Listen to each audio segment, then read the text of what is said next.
আরও খবর জানাতে ইজতেমা ময়দান থেকে যুক্ত হচ্ছেন সহকর্মী আরিফুল ইসলাম। আরিফ, সবকিছু মিলিয়ে কেমন দেখছেন পরিস্থিতি জানাবেন?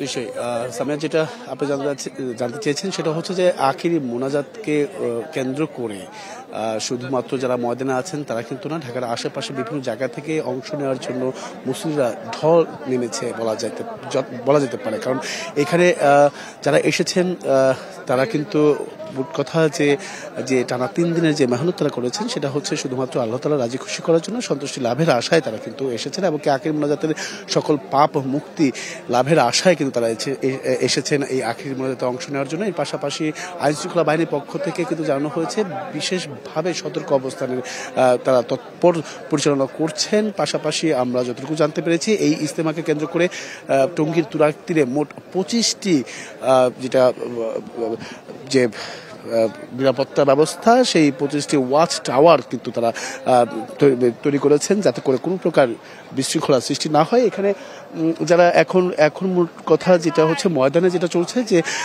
হেদায়েতি বয়ান কিন্তু কিছুক্ষণের মধ্যে শুরু হবে। সেই হেদায়েতি বয়ান মূলত আমরা যেটা বুঝি বা যেটা তারা মুরব্বীরা যেটা বলছেন সেটা হচ্ছে যে এখান থেকেই ধর্মপ্রাণ মানুষ বের হয়ে যাবেন। কেউ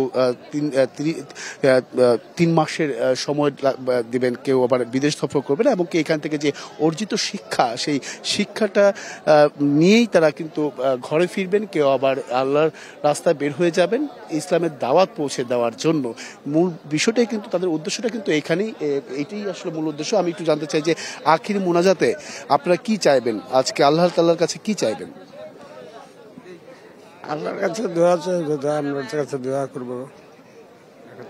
জি, একটু আজকে আখিরি মোনাজাত কি চাইবেন আল্লাহ তাআলার কাছে? কোটি মানুষের আস্থার ভালোবাসায় 11 বারের মতো দেশের 1 নম্বর রেফ্রিজারেটর ব্র্যান্ড ওয়ালটন।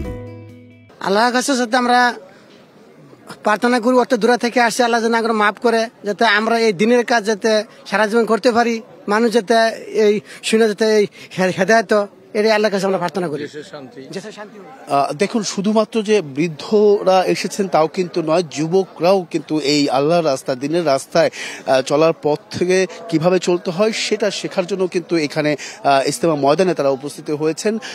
ছোট ছোট বাচ্চারাও তাদের বাবার হাতটি ধরে কিন্তু এইখানে এসেছেন শুধুমাত্র হেদায়েত যাতে তারাও যাতে হেদায়েত পায় বা আল্লাহর রাস্তায় চলার জন্য সহজ হয় সেই বিষয়টা পর্যালোচনা। এরপরে হেদায়েতি বয়ানের পরে আরেকটি যেটা হবে সেটা হচ্ছে নসিহতের বয়ান হবে। নসিহত হচ্ছে পরামর্শমূলক যে বক্তব্যগুলো থাকবেন, মুরব্বীরা দিবেন, তারা কিন্তু সেই পরামর্শ অনুযায়ী তারা আল্লাহর রাস্তা বা দাওয়াতের যে খেদমত বা দাওয়াতের যে পৌঁছে দেওয়ার যে পদ্ধতি সেটা কিন্তু তারা পরামর্শভাবেই তারা দিবেন। এখানে আরেকজন, আপনি আল্লাহর কাছে কি চাইবেন? আজকে তো আখিরি মোনাজাত, কি চাইবেন?